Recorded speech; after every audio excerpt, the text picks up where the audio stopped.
नमस्ते एंड अस्सलाम वालेकुम ऑल ऑफ यू। आज हम डिस्कस करने वाले हैं क्वेश्चन नंबर 20 को। ये हमारा सेकंड पार्ट है पास्ट पेपर जो एमसीक्यूज है उनका, जिसमें हम ओवरऑल एपिडेमियोलॉजी के जितने भी पास्ट पेपर हैं उनको डिस्कस करने वाले हैं। ठीक है, यहाँ पे हम डिस्कस कर रहे हैं क्वेश्चन नंबर 20 को, जिसमें हम डिस्कस करेंगे avoid to explore for the unhealthy weight gain is one of. तो उसको क्या कहेंगे कि अवॉइड करते हैं कि हमें अनहेल्दी वेट गेन हो, तो उसको रोकने के लिए हम यूज़ करते हैं, उसको हम क्या कहेंगे, प्राइमरी ऑर्डिनल प्रिवेंशन, जिसमें हम क्या करते हैं, target that the underline social and environmental condition they prevent for the emergency of the risk factors like obesity। तो उसको हम कम करने के लिए, अंडरलाइन करने के लिए जो चीज़ यूज़ करते हैं उसको हम कहेंगे। ठीक है, यहाँ पे हमारा ई ऑप्शन है वो करेक्ट होगा। उसके अलावा क्वेश्चन नंबर 21 में हम बात करते हैं which study is followings up to study. तो उसमें हम किस स्टडी को अप टू स्टडी कहते हैं, जिसमें कोहेरेव स्टडी आ जाती है। कोहेरेट स्टडी को हम क्या कहेंगे, longitudinal follow up study. They monitor group over the time to see how exploring effect outcome, कि किस तरीके से इफेक्ट हो रहा है, एक्सप्लोर हो रही है, किस टाइम पे हो रही है, किस ग्रुप में हो रही है, उसको मॉनिटर करते हैं कि डिजीज़ किस टाइम पे हो रही है, उसकी फॉलोअप क्या है, उसकी फॉलोअप स्टडी करेंगे, उसको हम देखेंगे कि किस टाइम पे हो रही है, ओवर टाइम एक्सप्लोरेशन, कि किस टाइम पे एक्सप्लोर हो रही है, ओवरऑल इफेक्ट उसका और आउटकम क्या है। तो वो देखने के लिए यहाँ पे हमारा जो बी ऑप्शन है वो करेक्ट होगा। उसके अलावा क्वेश्चन नंबर 22 में हम बात करते हैं complete detail of any first cases is. तो डिटेल हमें फर्स्ट केस की लेनी होती है, तो उसको हम क्या कहेंगे, केस रिपोर्ट कहते हैं, जिसमें हम फर्स्ट केस की ओवरऑल डिटेल लेते हैं। तो यहाँ पे हमारा ए ऑप्शन करेक्ट होगा। क्वेश्चन नंबर 23 में हम बात करते हैं best rivals of the natural study of the disease is. तो उसको हम कहेंगे जो नेचर ऑफ डिजीज को हम स्टडी करते हैं, जिसमें हमें क्या है कि डिजीज के बारे में पता चलता है कि डिजीज किस एरिया पे किस वजह से हो रही है। तो उसको हम नेचर ऑफ डिजीज कहते हैं कि किन चीज़ों की वजह से ये डिजीज़ हो रही है, इस डिजीज़ के कौन से इफ़ेक्ट है, उसकी नेचर को हम डिस्कस करने के लिए अगर स्टडी करते हैं तो उसको हम कहेंगे कोहेरेंट स्टडी, जिसमें आ जाता है they are our best observational design for the studying their natural history of the progressing of a disease they exploring to outcome। और उसके थ्रू हमें एक्सप्लोर करते हैं आउटकम को। यहाँ पे ए ऑप्शन हमारा करेक्ट होगा। क्वेश्चन नंबर 24 में हम बात करते हैं हाई मेटरनल मोर्टेलिटी इंडिकेट। तो हाई मेटरनल मोर्टेलिटी किस चीज़ को इंडिकेट करती है, तो वो हमारा जो ऑप्शन है सी, जिसमें क्या है कि फेलियर ऑफ पेरिनेटल केयर सही से नहीं होती है, उसकी वजह से क्या होती है, हाई मोर्टेलिटी रेट होती है, मेटरनल हाई मोर्टेलिटी रेट, जिसमें आ जाता है the high maternal mortality is primary indicate for the inadequate parental and neonatal care सही से नहीं होती है। Lack of emergency obstruction service के जो इमरजेंसी के लिए जो चीज़ें यूज़ होती है, कोई सर्विस यूज़ होती है, वो भी नहीं होती है, तो उस वजह से ज़्यादा मोर्टेलिटी रेट होती है, ज़्यादा डेथ होती है। ठीक है, मेटरनल में। ठीक है, उसके अलावा क्या है कि यहाँ पे हमारा जो सी ऑप्शन है वो करेक्ट होगा। क्वेश्चन नंबर 25 में हम बात करते हैं हाई, वहाँ पे क्या था, मोबिलिटी रेट, क्योंकि क्या है कि मोर्टेलिटी रेट, और यहाँ पे क्या है कि हाई जो मोर्टेलिटी रेट है ना, वहाँ था मेटरनल कि मदर की जो मोर्टेलिटी रेट है वो कितनी है, यहाँ पे है नियोनेटल की मोर्टेलिटी कितनी है और किन चीज़ों की वजह से। यहाँ पे ए ऑप्शन हमारा करेक्ट होगा, पावर्टी की वजह से ज़्यादा इन्फेंट की मोर्टेलिटी रेट होती है, क्योंकि लो बर्थ वेट हो, उसके अलावा कुछ ऐसी कंडीशंस होती हैं अगर बेबी में, तो वो ज़्यादा से ज़्यादा इफ़ेक्ट होते हैं। तो डेवलपिंग रीजन्स जो है ना, क्या है कि पावर्टी इज़ द फंडामेंटल क्या है कि delivers of a high neonatal mortality rate, limited access and nutrition health care. क्योंकि वहाँ पे इतना क्या है कि हेल्थ केयर सेंटर में अगर हम बात करते हैं ना, जो पावर्टी में इतने जो मदर्स होती हैं वो नहीं ले पाती, प्रेग्नेंट वुमेन सही से हेल्दी डाइट नहीं ले पाती है, न्यूट्रिशन नहीं ले पाती है, उनकी वजह से जो नियोनेटल या फिर इन्फेंट होता है उसमें ज़्यादा से ज़्यादा मोर्टेलिटी रेट मिलता है। ठीक है। उसके अलावा क्वेश्चन नंबर 26 में हम बात कर रहे हैं wider base of the population pyramids.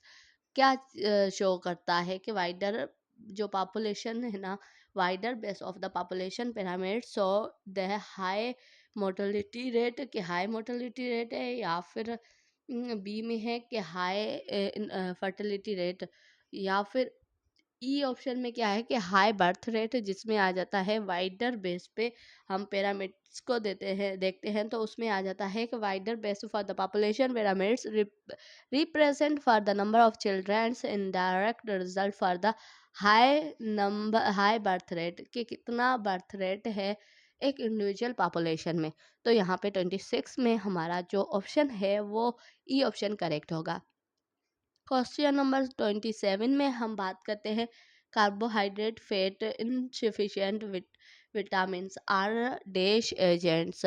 तो उसको हम क्या कहेंगे, तो उसको हम हमेशा क्या कहते हैं, यहाँ पे हमारा बी ऑप्शन करेक्ट है, न्यूट्रिशनल एजेंट्स, जो बहुत ही ज़रूरी होते हैं, क्योंकि कार्बोहाइड्रेट और विटामिन्स एक न्यूट्रिशनल एजेंट्स होते हैं जो हमारे हेल्थ के लिए, एक नियोनेटल हेल्थ के लिए बहुत ही ज़रूरी होते हैं।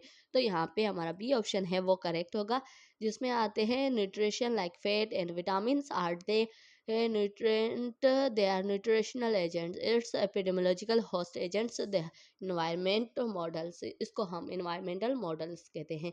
यहाँ पे हमारा बी ऑप्शन करेक्ट होगा। उसके बाद हम बात करते हैं क्वेश्चन नंबर 28 की, जिसमें हम बात करेंगे occupational stress, class social class and locations of resistance R. तो उसको हम कहेंगे कि ना, यहाँ पे सोशल एजेंट्स आ जाते हैं, जिसमें factor such as socio economical status occupation, क्योंकि यहाँ पे ऑक्यूपेशनल स्टेट जो स्ट्रेस होता है वो सोशल लोगों की वजह से, सोशल इकोनॉमिकल कंडीशन की वजह से ही होता है। तो states the occupational categorize social agents, ये एक सोशल एजेंट्स होता है जो डिटरमाइन करता है हेल्थ को, क्योंकि इकोनॉमिकल कंडीशन सही ना हो ना, वो क्या करती है, इफेक्ट करती है हेल्थ को। ठीक है। तो यहाँ पे हमारा सी ऑप्शन है वो करेक्ट होगा 28 का। 29 में हम बात करते हैं interactions of the environment agents and host product. तो इनका इंटरेक्शन क्या होता है, तो इनका इंटरेक्शन होता है जिसकी वजह से क्या होता है कि डिजीज होती है। अगर एनवायरनमेंट मिली, ठीक है, एजेंट मिला, होस्ट मिला, तो वो क्या करेगी, वो डिजीज करवाएगी। यहाँ पे ऑप्शन ए हमारा करेक्ट होगा। ठीक है। और उसके अलावा क्वेश्चन नंबर 30 की बात करते हैं, जिसमें हम बात करेंगे which is not use of screening test, कि हम क्यों नहीं यूज़ करते हैं स्क्रीनिंग टेस्ट। तो फिर क्या है कि वो क्वेश्चन नंबर यहाँ में हमारा जो बी ऑप्शन है वो सही है, क्योंकि एजुकेशनल पर्पस के लिए हम स्क्रीनिंग टेस्ट नहीं करवाते हैं। यहाँ पे हम डिजीज़ को डिटेक्ट करने के लिए, डिजीज़ को कंट्रोल करने के लिए, रिसर्च करने के लिए, मॉनिटर करने के लिए करवाते हैं। एजुकेशनल पर्पस में हम स्क्रीनिंग नहीं करवाते हैं। उसके अलावा क्वेश्चन नंबर, तो यहाँ पे हमारा क्या सही होगा, यहाँ पे अभी ऑप्शन हमारा करेक्ट होगा। क्वेश्चन नंबर 31 में हम बात करते हैं neonatal examination during pregnancy is one of the.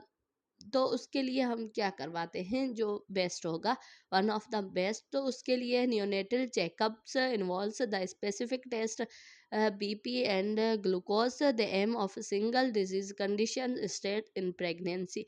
हमें क्या है कि इन चीज़ों को, हमारा एम होता है इन चीज़ों को डायग्नोज करना। यहाँ पे हमारा जो है ना ई ऑप्शन है वो करेक्ट होगा, कि सिंगल डिजीज स्क्रीनिंग, हमें हर डिजीज़ को सिंगली स्क्रीनिंग करना होता है, ताकि हमें जो पता हो कि एक प्रेग्नेंट वुमेन को क्या क्या डिजीज़ हो सकती है और उसकी वजह से नियोनेटल को क्या क्या हार्म होंगे।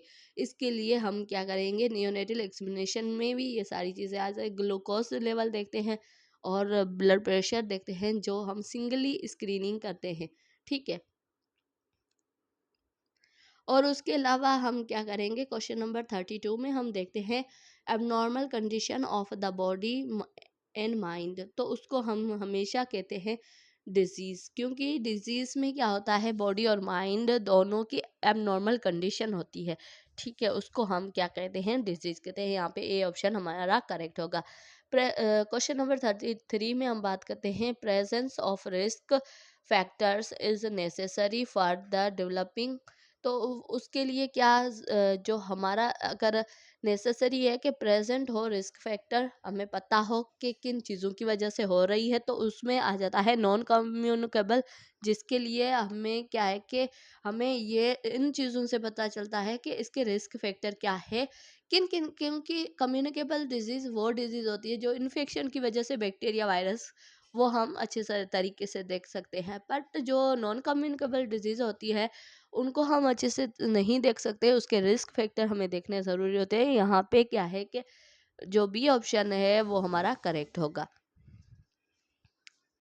यहाँ पे हमारा बी ऑप्शन करेक्ट होगा, जिसमें नॉन कम्युनिकेबल डिजीज आ जाती है। They are like the infection disease, they are needed to the agents, and non communicable disease like heart disease and others, they are drive for risk factor. वो क्या है कि risk factor की वजह से ही होती है। उसके अलावा क्वेश्चन नंबर 34 की बात करते हैं, जिसमें हम बात करेंगे epidemiology investigate health hazards and injury in. तो एपिडेमोलॉजिकली अगर इन्वेस्टिगेट करते हैं तो हजर्ट्स एंड इंजरी को, तो उसमें आ जाता है हमारा ए, जो पॉपुलेशन में हम क्या करते हैं कि कौन से हजर्ट्स हैं, किन की वजह से हार्म हो रहा है, कौन से उनको हम इन्वेस्टिगेशन करते हैं, कौन सी इंजरी हो रही है, तो उन सबको स्टडी करते हैं पॉपुलेशन में, तो उसको हम क्या कहेंगे, एपिडेमोलॉजी कहते हैं। ओवरऑल एपिडेमोलॉजी में हम ये सारी चीज़ें देखते हैं, तो यहाँ पे ए ऑप्शन हमारा करेक्ट होगा। उसके अलावा क्वेश्चन नंबर 35 में हम बात करते हैं epidemic spread through out the world is. उसको हम क्या कहेंगे, जो एपिडेमिक कोई भी डिजीज़ है वो थ्रू आउट वर्ल्ड में है, तो उसको हम पेंडेमिक कहते हैं। यहाँ पे हमारा ए जो बी ऑप्शन है वो करेक्ट होगा। और उसके अलावा क्वेश्चन नंबर 36 की बात करते हैं, जिसमें आ जाता है रा डेटा मीन्स के रा डेटा वो जो प्राइमरी डेटा हो। यहाँ पे हमारा ए ऑप्शन करेक्ट होगा, विच कलेक्टिव बाय द रिसर्च, जो हम कलेक्ट करें रिसर्च से, प्राइमरी डेटा हो, उसको हम क्या कहेंगे, जो direct source of research specific purpose के लिए हम रिसर्च करते हैं, तो उसको हम प्राइमरी डेटा कहते हैं।